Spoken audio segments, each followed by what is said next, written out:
I'm Tânia Casado, and I'm a professor at FAIR, and I'm the director of our Office of Career Services at USP. And we are very, very pleased to do this event today with PWN. Tereza, please. Hi, nice no, to meet come you. Here.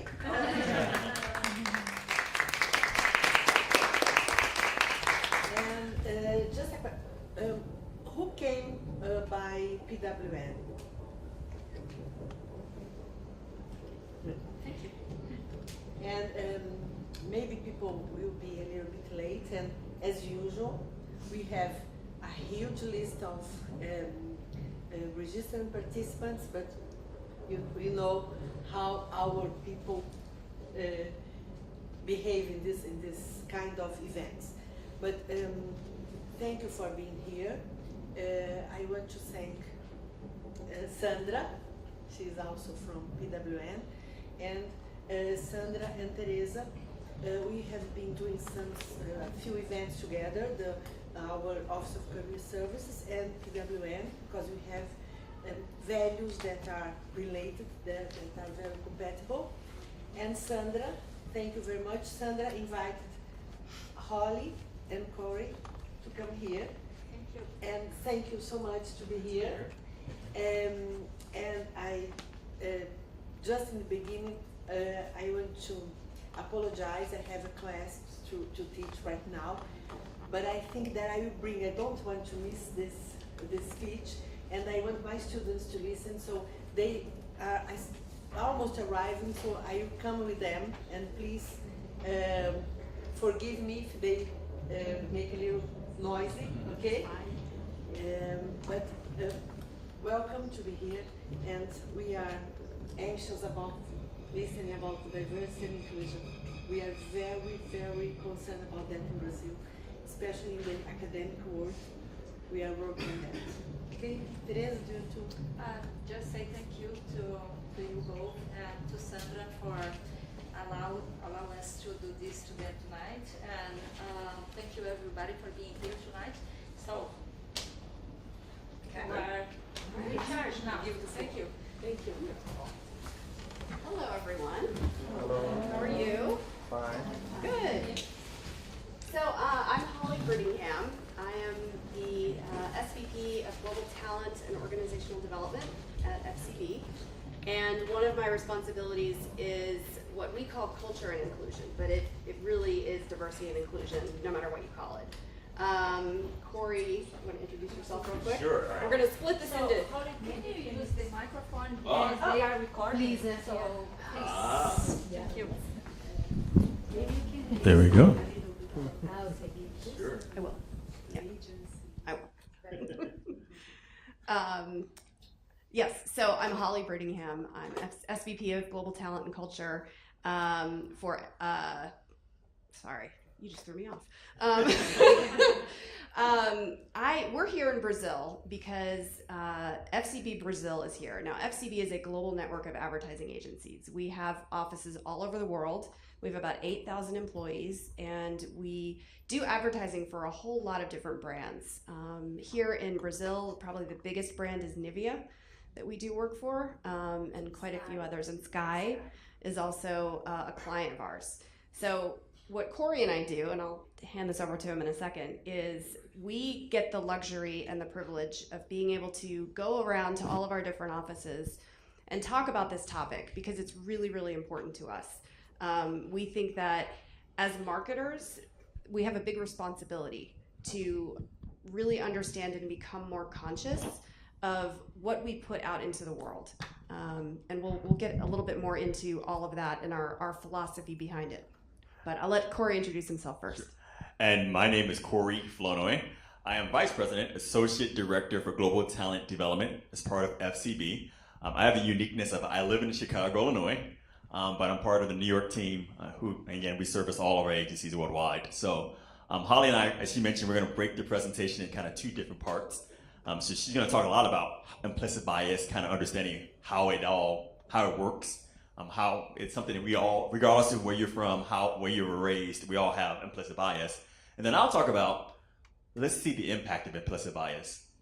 So we'll look at research studies as well as kind of look at something we like to do, and that is look at TV commercials. So if you like watching TV commercials, which most people ignore, but tonight we're going to become students of commercials and kind of critique these TV commercials at the end of the day. Excellent. And please, I do. Thank you. As we're going through, we do want this to be very interactive. So if you have a question, if we're talking too quickly, raise your hand.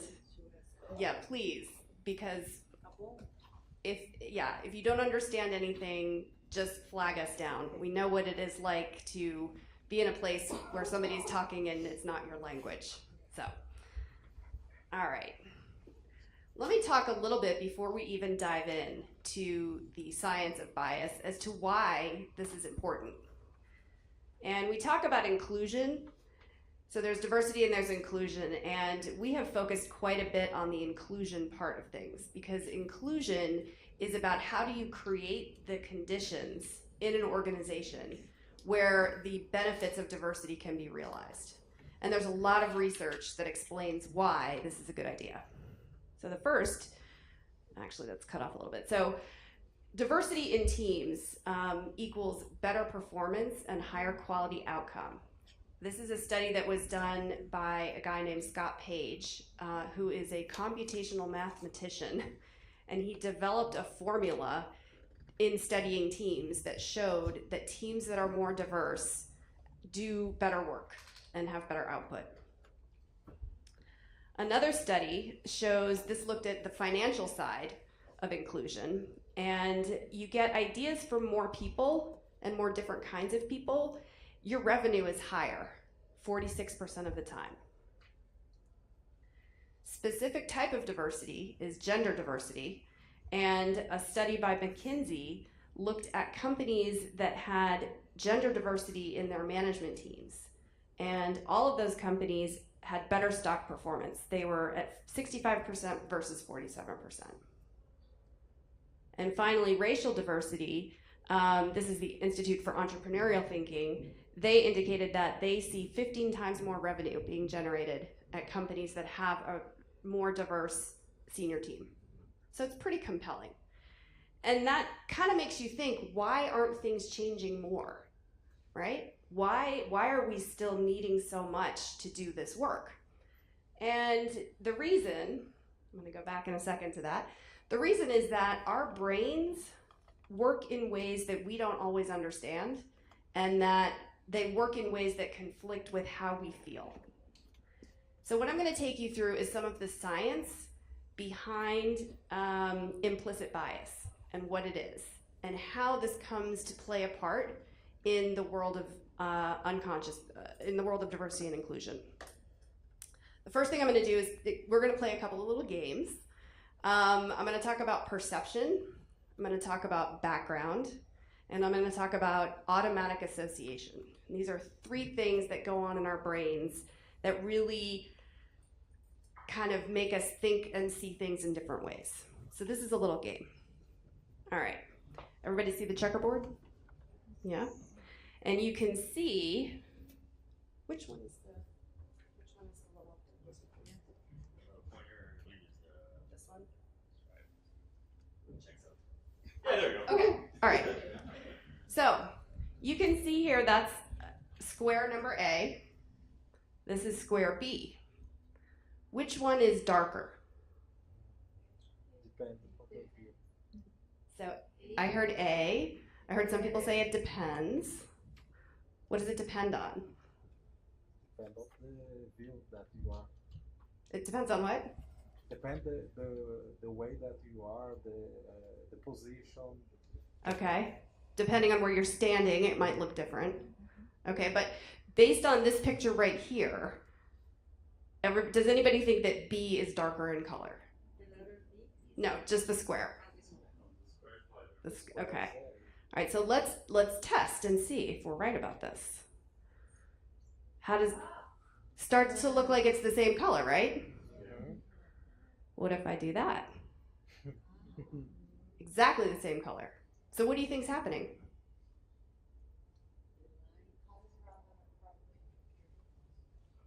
So the green cone or cylinder there is casting a shadow.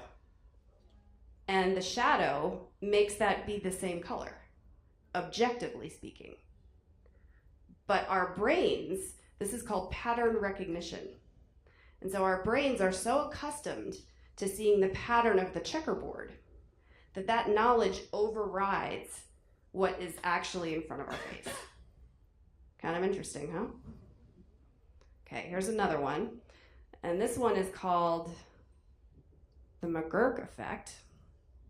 And what I want you to do, has to do with auditory. So this half of the room, close your eyes. This half of the room, keep your eyes open. And I'm gonna play, the clip is about 3 seconds long, okay? And just listen and you watch. Ba, ba, ba, ba, ba, ba. Okay, you can open your eyes. What did you hear? Ba, ba, ba, ba, ba, ba. Ba, ba, does that sound right? Ba, ba. What did you guys hear? Da, da, ga, ga. Something strange is happening here. Well, switch places. Okay, you all close your eyes. You guys open your eyes. Okay, you ready? Ba, ba, ba, ba, ba, ba. Okay, so what did you all hear? What's that? We heard Baba before, and now I'm not. Now you're confused. A little confused. Yeah, now you're confused. And over here, what did you hear? Baba, no question. Okay. So what do you think is happening? Same exact film. Maybe we are reading the guy's lips. Yes. Yeah.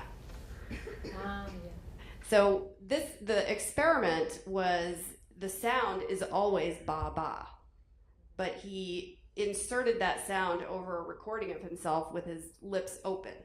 So it looks like da da or ga ga. And again, that's sort of a recognition. Our brains see the pattern of his lips moving, and it overrides what we're actually hearing. So in some ways, we're hearing with our eyes in this case. And it's very powerful. I mean, I've played this a million times, and when I look at him, I see da da. I hear da da, right? It's really amazing. So these are fun games, but what are some ways, can you think of how this might play out in the workplace? When would something like this have an impact at work? Yes? Maybe our preconceived notions or the patterns that we recognize can override the actual perception of someone or something. Absolutely, for sure. Has anybody ever had the experience of being in a meeting and said an idea, and then 3 or 4 minutes later somebody else says the idea, and it seems like nobody's ever said it before? You know, that happens a lot, particularly to people from underrepresented groups. So if you're a woman in a group of all men, it's more likely that will happen, because the pattern that people are used to, the pattern of who gets listened to comes into play. And this is a key point too that Corey mentioned. None of this is intentional, and none of this is malicious or evil. If you're a human being, your brain does these things, and it doesn't make you a bad person. But what we think is it does mean that we have responsibility to understand the impact of these things. So I'm going to show you a little video that talks about this in action in the workplace. We have got to cut costs, people. Ideas. We could open an account on FedEx.com, save 10% on online express shipping. Okay, how about this? We open an account on FedEx.com, we save 10% on online express shipping. That is wonderful. You just said the same thing I said, only you did this. No, I did this. Makes all the difference. Bingo. That's good. Right on the nose. It's really good. So, pretty effective spot from FedEx, kind of making fun and poking fun of this that does happen. One of the things we talk about in our workshops is there's a really simple way to address that, which is if you're in a meeting and you notice it happening to someone, you can point it out and say, actually, I want to make sure that you all heard what so-and-so said. I was talking recently, I was reminded of a story that in the Obama administration, there were a lot of women in his senior staff, and they came up with a plan called amplification, where they got together and decided that they would amplify one another's messages to make sure that it got heard. And, you know, somebody would say something, and then the next person would say, as so-and-so said. And Obama actually noticed it and said, oh, that's a really good tactic, good strategy. So, okay, so that's a little bit about perception. Now I'm going to talk to you about background, because there's the way our brains work, and then there's also how did we grow up? What are the things, the messages that we heard? What are the things that, you know, just become part of our makeup without us even realizing it? So background. Okay, what is this? Roller coaster. Roller coasters are fast. What else? Fun. They're fun. Exciting. Terrible. They're fun. They're terrible. Interesting. They are fun and they are scary. Now, what's behind fun and scary? Background, yeah. Experience, absolutely. So the experience of fun is, that's exciting. And the experience of scary is, it's fear. It's really being afraid. Now, that's pretty powerful. But what really is that? What's that? It's a roller coaster. It's a big hunk of metal. Welcome. And it's just a ride. But we, because of our experience, put things onto it. The very first thing you said when I asked what it was, after you said it was a roller coaster, you said it was fun and scary and fast. That all has to do with your experiences and your background and how that shaped you. And that's really, really significant. Because something as mundane as a piece of equipment in a theme park takes on more meaning. And we have an automatic association of what that means. So background enables linguistic interpretation. So what it does is it frames the way you speak about things, just like you just did. So I said roller coaster, and some immediately said fun, and some immediately said scary. It shapes how you talk. It enables the way you perceive and how you interpret the world. There's more room over here if you all want to come. Okay. Vai chegar uma outra classe aí, né? Então, se vocês puderem, facilita a gente chegar depois. And it actually structures your consciousness. So your background shapes the very way that you perceive the world and that you go through your day-to-day. Now, related to this is something we call a book of rules. Now, a book of rules is something that we all have, and it sort of is there in the back of our minds, and it tells us what is the right thing to do. So imagine you are going to your first day of work somewhere. What do you do? What do you need to do on your first day of work? Talk to your boss. Observe. Find a place to, what's that? Observe. Observe. What should you do to prepare for your first day of work? Dress nicely. Dress nicely. Be early. Be early. Make sure you're on time. So everywhere in the world that we ask this question is the same thing, right? Make sure you look good. Get to know your boss. Be on time. It's there. Everybody has it. And when someone violates the book of rules, whoa, that's not going to go well. Book of rules creates schema.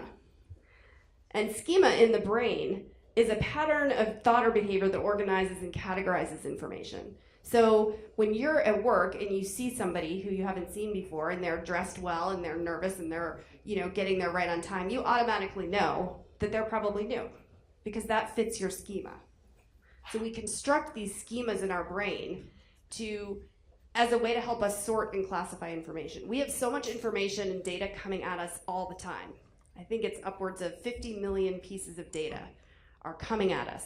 Well, our brains can only take in, I think, I don't remember the exact number, but it's much smaller, and then the actual number that it can do something with is like 8, right? So we have to very quickly figure out what's going on and make sense of it. And so schema helps us do that. So we get a book of rules, we have schema, and of course you have your background, which a lot of these came from, and those are constantly reinforcing each other. And that makes it difficult. Those are structures in our brains that we take for granted and that are there to help us think. And one of the challenges of this work is figuring out how to stretch those a little bit. How to make sure that we're not operating on unconscious assumptions that are fixed and in place. Make sense? Okay. Here's a scan of a lung. This was shown to radiologists at Harvard. And I'm wondering if is anybody here a radiologist? No. Okay, I'm not either, so that's good. Over there, you may not be able to see this clearly enough, but does anybody notice anything unusual? Somebody's noticed the little figure up here. It's a little gorilla. I would think I would be worried if I presented with a gorilla in my lung. However, here's the interesting thing. 83% of radiologists who were shown this lung scan did not see the gorilla. So why do you think that is?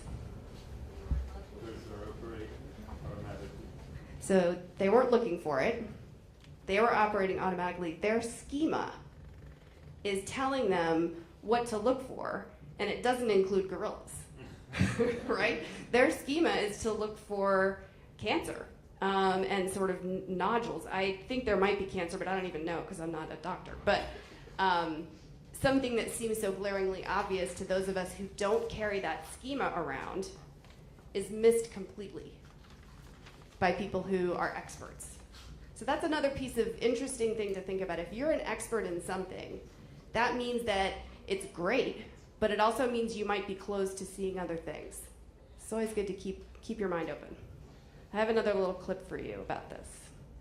This is an awareness test. How many passes does the team in white make? Go!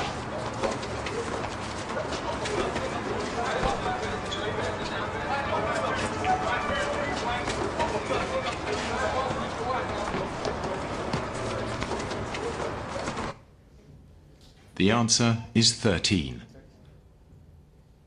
But did you see the moonwalking bear? Who saw it? Go!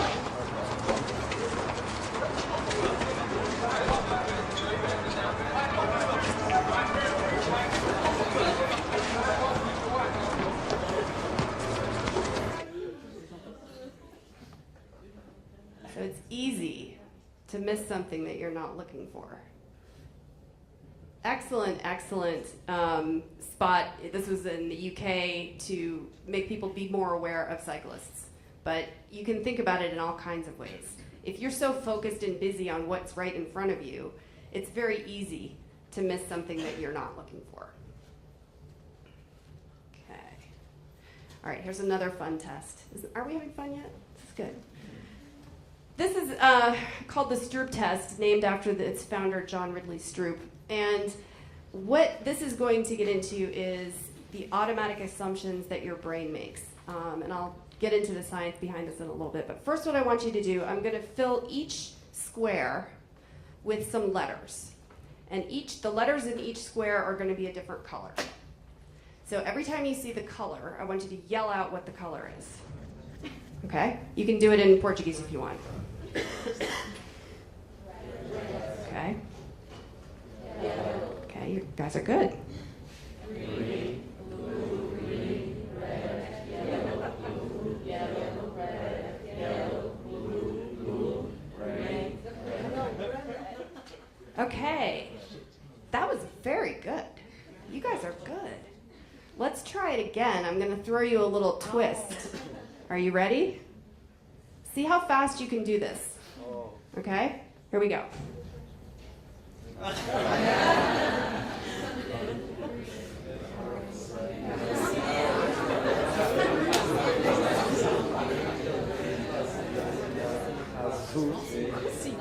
Okay, that wasn't so good, was it? What happened? I mean, calling out colors, that's not a hard thing. So you're reading. So what happened then? What was going on? Your brain's confused. Your brain is confused. Cognitive dissonance. On whether to speak or to say the color or what's written. Yes. Yeah. And did you find that your brain actually struggled a little bit? I mean, there's this pause, and you're like, oh, I can't quite get that. So that's something that. Who has anybody here heard of Daniel Kahneman? Oops, wait, let me go back. Daniel Kahneman wrote a pretty famous book. He's a behavioral economist, and he wrote a book called Thinking Fast and Thinking Slow. And again, I'm not a scientist, but he broke it down into pretty simple terms. And he said that there's two systems of thinking in the brain. There's the fast brain, which is system 1 thinking, and there's the slow brain, which is system 2 thinking. The fast brain is operating all the time for us. The fast brain does things so that we don't have to think about it. It's the part of the brain, they call it the reptilian part of the brain, that is most primitive, and it evolved back when we were cavemen. And when you saw the colors, you could do that really quickly because your fast brain was at work. You didn't have to think because you already knew. But the minute that you got confused and the challenge was harder, you had to move your thinking from the fast brain, this is called the amygdala, over here to your slow brain. And the slow brain is right here, and that's your prefrontal neocortex. And that part of your brain is the newest part of the human brain. And it's responsible for all the amazing things that we can do, but it's a lot slower. What this means is that if you're busy and distracted and you're doing things really quickly, you're going to rely on your fast brain. And your fast brain is where all that stuff like schema and book of rules, all those things are stored in your fast brain to help you get through your day, to help you do what you need to do in a quicker fashion. Another example would be, say you're driving a car and someone slams on the brakes right in front of you. You don't have to stop and think, oh, I see the car in front of me is rapidly decelerating. I see brake lights, I better put my foot on the brake. No, you immediately put your foot on the brake. So that's your fast brain. It's there to protect you, and it's there to help. But there are times when it can rule our thinking in ways that it doesn't need to and can be detrimental. So for example,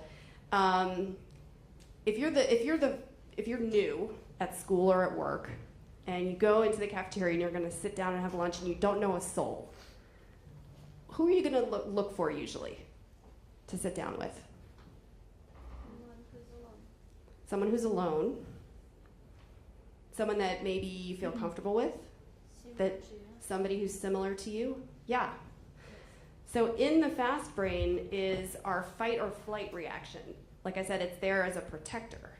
And so if we're obviously being in a lunchroom is not, you're not at risk of losing your life, but that gets triggered because you're in a new place. You're in a place where you might, your fast brain is just kicking into gear, and you want to feel more comfortable. You want to feel accepted.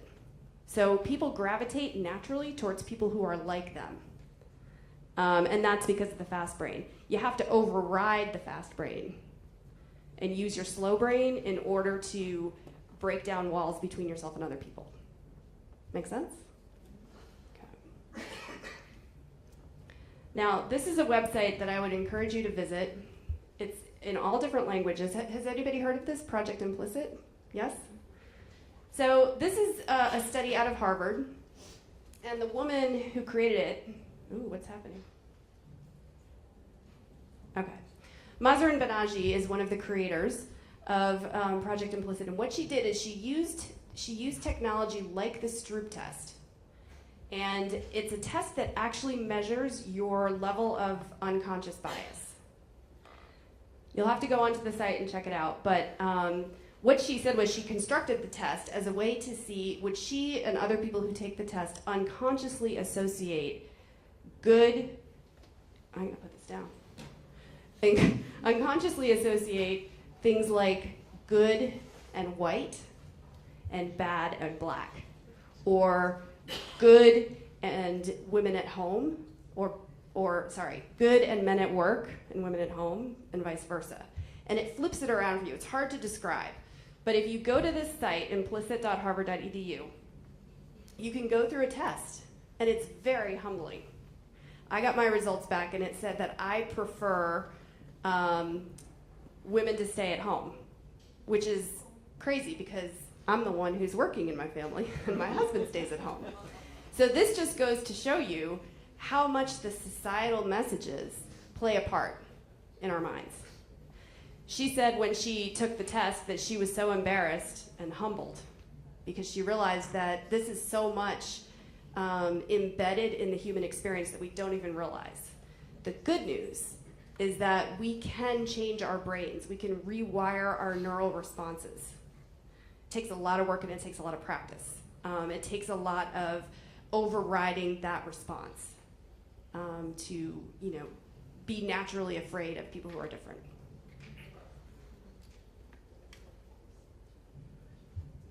So, this is the official definition. Implicit bias is the process by which the brain uses mental associations that are so well established as to operate without awareness, intention, or control. Happens to all of us all the time. Some characteristics of bias, as I've mentioned, it stems from the fight or flight tendency. It's about survival. They've done studies and it actually takes 20% more glucose and oxygen to override, to move somebody from foe to friend. So if you're in a situation where your fast brain, your amygdala, is telling you, you gotta watch out for this person, you have to use 20% more glucose and oxygen to take that from your fast brain and put it in your slow brain. So that's work. Here's a film.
Observations, thoughts?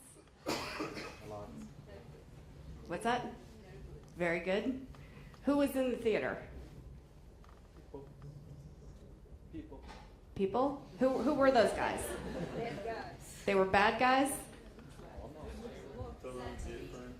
They what? They were said to be bad guys. Said to be bad guys. Stereotype, yes, yes, yeah. Does anybody know somebody in person who fits the stereotype? Yeah? And what are they like in person? Like a nice teddy bear, right? So it's interesting. interesting. And why did the people who decided to sit down, why did they sit down? Because they try to break the stereotypes in their heads.